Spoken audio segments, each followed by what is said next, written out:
নমস্কাৰ আপুনি চাবলৈ আৰম্ভ কৰিছে the dark reality. The dark ৰিয়েলিটিলৈ আপোনাক স্বাগতম জনাইছোঁ। যিসকলে চেনেলটো ছাবস্ক্ৰাইব কৰা নাই অনুগ্ৰহ কৰি ছাবস্ক্ৰাইব কৰিব।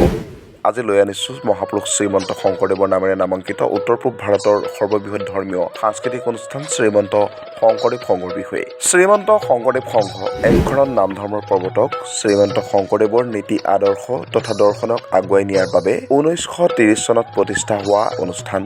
সংগঠনটোৰ মুখ্য কাৰ্যালয় নগাঁৱত অৱস্থিত। কুসংস্কাৰ, অন্ধবিশ্বাস, ধৰ্মৰ নামত জীৱ-জন্তুক বলি দিয়া পথাৰ বিৰুদ্ধাচৰণ কৰি সেই সময়ৰ মহাপুৰুষ শ্ৰীমন্ত শংকৰদেৱে নানান শাস্ত্ৰ অধ্যয়নে নৱবৈষ্ণৱ ধৰ্ম প্ৰৱৰ্তন কৰিছিল। নৱবৈষ্ণৱ ধৰ্মৰ প্ৰধান বাণী আছিল এক দেও, এক খেও, এক বিনে নাই কেও।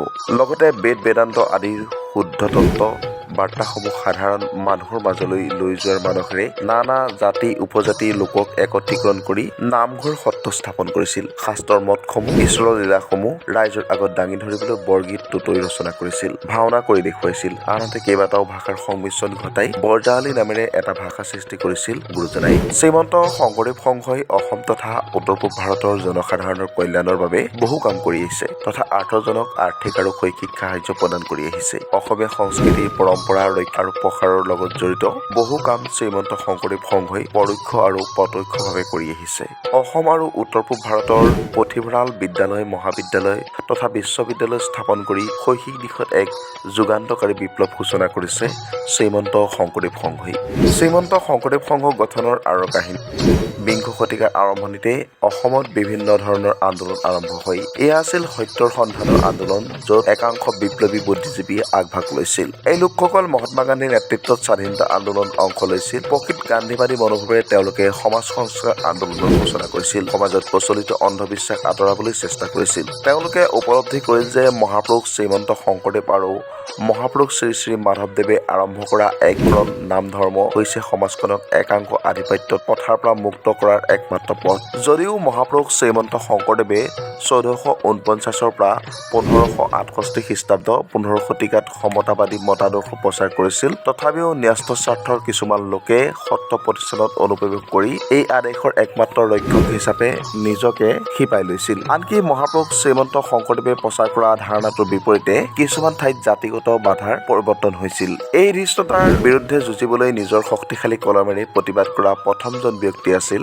আধুনিক অসমৰ মহান সাহিত্যিক লক্ষ্মীনাথ বেজবৰুৱা। শ্ৰীমন্ত শংকৰদেৱৰ জীৱন আৰু ৰচনাৰ বিষয়ে তেওঁ পিতৃ দীননাথ বেজবৰুৱাই ৰচনা কৰা হাজিঅগ্ৰাফীৰ পৰা জানিব পাৰিছিল। অগ্ৰণী গল্পকাৰ লক্ষ্মীনাথ বেজবৰুৱাই তেওঁ দাৰ্শনিক গ্ৰন্থ আৰু প্ৰবন্ধত শ্ৰীমন্ত শংকৰদেৱৰ মতাদৰ্শৰ বিষয়ে অবিৰতভাৱে লিখিছিল। তেওঁ অসমৰ বাহিৰে বিশেষকৈ বৰোদাত মহাপুৰুষজনাৰ বিষয়ে বক্তৃতা দিছিল। মহাপুৰুষ শ্ৰীমন্ত শংকৰদেৱ সংঘৰ এক সম্পূৰ্ণ গণতান্ত্ৰিক সংগঠন। শংকৰ সংঘৰ অন্তৰ্গত এখন বা ততোধিক গাঁৱত থকা প্ৰতিখন সমিতি প্ৰাথমিক সমিতি বুলি জনা যায়। মণিপত বৰাৰ নেতৃত্বত প্ৰথমবাৰৰ বাবে প্ৰাথমিক সমিতি গঠন কৰিছিল। বৰ্তমান শ্ৰীমন্ত শংকৰদেৱ সংঘৰ প্ৰায় 5672খন প্ৰাথমিক সমিতি আছে। এয়া যিকোনো ধৰ্মীয় সংগঠনৰ বাবে অভিলেখ। শংকৰ সংঘই 1932 খ্ৰীষ্টাব্দত পালচনীত ৰাজ্যিক পৰ্যায়ৰ সন্মিলন আহ্বান কৰে। তদুপৰি 1935 খ্ৰীষ্টাব্দলৈকে জিলা পৰ্যায়ৰ বাৰ্ষিক সন্মিলন নিয়মীয়াকৈ অনুষ্ঠিত কৰিছিল। এইবোৰ অৱশ্যে সেই সময়ত নগাঁও জিলাতে আবদ্ধ হৈ আছিল।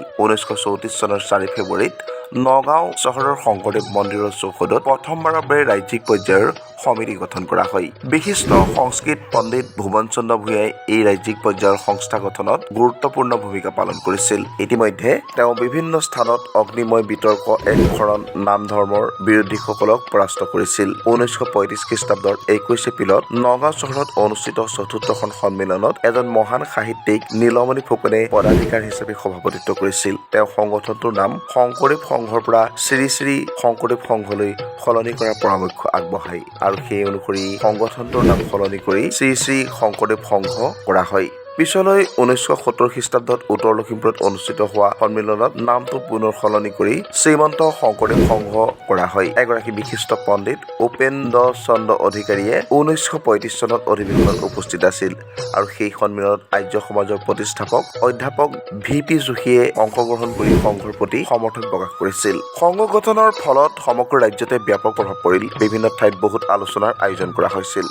একশৰণ নাম ধৰ্মৰ অনুগামীসকলে এনে আলোচনাৰ মাধ্যমেৰে মহাপুৰুষ শ্ৰীমন্ত শংকৰদেৱৰ প্ৰকৃত দৰ্শন প্ৰতিষ্ঠা কৰিছিল। মৃতকৰ স্মৃতিচাৰণ অনুষ্ঠানক লৈ পুৰোহিত সমাজৰ কঠোৰ বিৰোধিতাৰ সন্মুখীন হ'বলগা হৈছিল। পুৰোহিতসকলে একাদশ দিনটোত কেৱল ঈশ্বৰৰ নাম জপ কৰি শুদ্ধিৰ বিৰোধিতা কৰিছিল।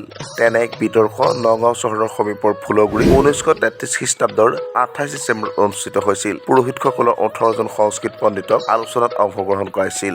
একশৰণ নাম ধৰ্মৰ সমৰ্থকসকলক প্ৰতিনিধিত্ব কৰি পাণ্ডিত্যশীল সাংস্কৃতিক পণ্ডিত ভুৱন চন্দ্ৰ ভূঞাই এই আলোচনাত সভাপতিত্ব কৰিছিল। কটন কলেজৰ সেই সময়ৰ অধ্যক্ষ লক্ষীনাৰায়ণ শাস্ত্ৰীয়ে। নগাঁও জিলাৰ বিভিন্ন স্থান যেনে জুৰিয়া, পাথৰি, কলিয়াবৰ আদি একেধৰণৰ বিতৰ্ক অনুষ্ঠিত হয়। কামৰূপ জিলাৰ বালিপেট, শিৱসাগৰ জিলাৰ বগীদল, যোৰহাট জিলাৰ তিতাবৰ বৰদোৱা আদি গোলাঘাট জিলাৰ বহু ঠাইত এনে গঠনমূলক আলোচনা অনুষ্ঠিত হয়। একশৰণ নাম ধৰ্মৰ অনুগামী আৰু গৰীয়া পণ্ডিতসকলৰ মাজত বালিপেট তৰ্ক আলোচনা হৈছিল। বৰপেটাত দীঘলীয়াকৈ 33 দিন ধৰি মাৰাথান তৰ্ক আলোচনা চলিছিল। ভুৱন চন্দ্ৰ ভূঞাই আগবঢ়োৱা যুক্তি সকলোৰে বাবে বিতৰ্কত মানি লোৱা হৈছিল। নগাঁও জিলাৰ বাহিৰে সংঘৰ প্ৰথম বাৰ্ষিক সন্মিলন 1936 চনত শুৱালকুছিত অনুষ্ঠিত হৈছিল। ইয়াত সভাপতিত্ব কৰিছিল ডম্বৰুধৰ বৰুৱাই।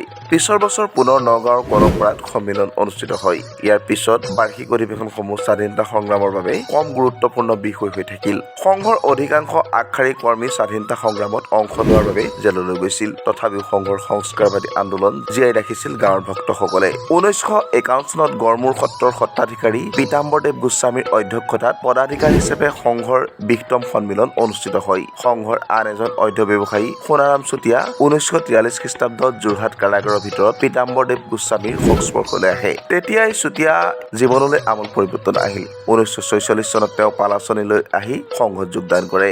এক নতুন যুগৰ সূচনা হৈছিল। আন বহু পণ্ডিত ব্যক্তিয়ে সংঘত যোগদান কৰে। 1951 চনত সংঘৰ বাৰ্ষিক সন্মিলনৰ পৰা এটা সোণালী যুগ আৰম্ভ হৈছিল। পৰৱৰ্তী সন্মিলনসমূহ সমগ্ৰ ৰাজ্যৰ বিভিন্ন স্থানলৈ প্ৰসাৰিত হৈছিল। 1956 চনত নগাঁও জিলাৰ কলিয়াবৰৰ কুঁৱৰীটোলাত অনুষ্ঠিত ৰূপালী জয়ন্তী অধিৱেশনত পদাধিকাৰ হিচাপে সভাপতিত্ব কৰে বিশিষ্ট পণ্ডিত ডিম্বেশ্বৰ নেওগে। এনেদৰেই সংঘত নতুন চিন্তাৰ আৰম্ভণি হৈছিল। শংকৰী সাহিত্য, শংকৰী সংস্কৃতি প্ৰসাৰ সমৃদ্ধিৰ বাবে সুকীয়া উইং প্ৰতিষ্ঠা কৰাত গুৰুত্ব দিয়া হৈছিল। ভক্তসকলৰ মৌলিক কৰ্তব্যৰ বাবে উপযুক্ত নিৰ্দেশনা প্ৰণয়ন কৰা হৈছিল। বিষ্ণুপ্ৰসাদ ৰাভাই এই ৰূপালী জয়ন্তী অধিৱেশনৰ সাংস্কৃতিক অনুষ্ঠান উদ্বোধন কৰিছিল। শংকৰী সংস্কৃতি প্ৰসাৰৰ বাবে 1957 খ্ৰীষ্টাব্দত সংঘৰ এটা সাংস্কৃতিক শাখা প্ৰতিষ্ঠা কৰা হৈছিল। ইয়াৰ পাছত 1958 চনত শংকৰী সাহিত্যৰ সমলসমূহ জনসাধাৰণৰ মাজত প্ৰচাৰৰ বাবে এটা সাহিত্য শাখা প্ৰতিষ্ঠা কৰা হৈছিল। 1933 চনত এখন আলোচনী আৰম্ভ হৈছিল। স্বাধীনতা সংগ্ৰামৰ ঢৌত কিছু সাময়িক লেহেমীয়াৰ বাবে এই আলোচনীখন 1952 চনৰ পৰা নিয়মিতভাৱে প্ৰকাশ হৈ আহিছে। এইখন ভাৰতবৰ্ষৰ প্ৰকাশিত হৈ থকা আটাইতকৈ পুৰণি আলোচনীসমূহৰ ভিতৰত এখন। সাহিত্য শাখাই ভক্তসকলৰ সুবিধাৰ্থে বহু গুৰুত্বপূৰ্ণ গ্ৰন্থ প্ৰকাশ কৰিছে। 1933 চনত প্ৰস্তুত কৰা প্ৰাৰম্ভিক গাইডবুকৰ বিপৰীতে 1971 চনত শ্ৰীমন্ত শংকৰদেৱ সংঘৰ সংবিধানক চূড়ান্ত ৰূপ দিয়া হৈছিল। কীৰ্তন ঘোষা ইংৰাজীলৈ ৰেণ্ডাৰ কৰি ইতিমধ্যে প্ৰকাশ পাইছে। এতিয়া ইয়াক বাংলালৈ ৰেণ্ডাৰ কৰা হ'ব। সোণাৰাম চুতীয়া, গোলাপ মহন্ত, যোগেশ্বৰ বৰদলৈ আদি গ্ৰন্থ শ্ৰীমন্ত শংকৰদেৱ সংঘৰ বৃহৎ গুৰুত্বপূৰ্ণ সম্পদ। প্ৰতিটো অধিৱেশনতে গুৰুত্বপূৰ্ণ প্ৰবন্ধৰ সৈতে এক বিস্তৃত বহুভাষিক স্মৃতিগ্ৰন্থ প্ৰকাশ কৰা হয়। এইবোৰ ৰাজ্যই বৌদ্ধিক পৰিৱেশ সৃষ্টি কৰে। ৰাজ্যৰ বৌদ্ধিক ক্ষেত্ৰত বিকাশৰ বাবে শ্ৰীমন্ত শংকৰদেৱ সংঘই এক বৈপ্লৱিক পৰিৱৰ্তন সূচনা কৰিছে। শ্ৰীমন্ত শংকৰদেৱ সংঘই ভক্তসকলৰ বাবে মহাপুৰুষ শ্ৰীমন্ত শংকৰদেৱৰ ৰচনা কৰা পবিত্ৰ গুণমালা বেদীত ৰখাটো বাধ্যতামূলক কৰিছিল। এই গুৰুজনাৰ আদৰ্শ দৰ্শনক আগস্থান দিয়াৰ বিপৰীতে মূৰ্তি পূজাক আঁতৰাই ৰাখিছিল। একশৰণ নাম ধৰ্মৰ অনুগামীসকলৰ মাজত ঐক্য অনাৰ বাবে গুৰুত্বপূৰ্ণ পদক্ষেপ আছিল। যিসকলে চেনেলটো ছাবস্ক্ৰাইব কৰা নাই অনুগ্ৰহ কৰি ছাবস্ক্ৰাইব কৰিব। আমাৰ ভিডিঅ'সমূহ চাই কেনে পালে জনাবলৈ নাপাহৰিব। আপোনালোকৰ কমেণ্টৰ ওপৰত ভিত্তি কৰি আমি পৰৱৰ্তী ভিডিঅ'সমূহ আগবঢ়াবলৈ সুবিধা হয়।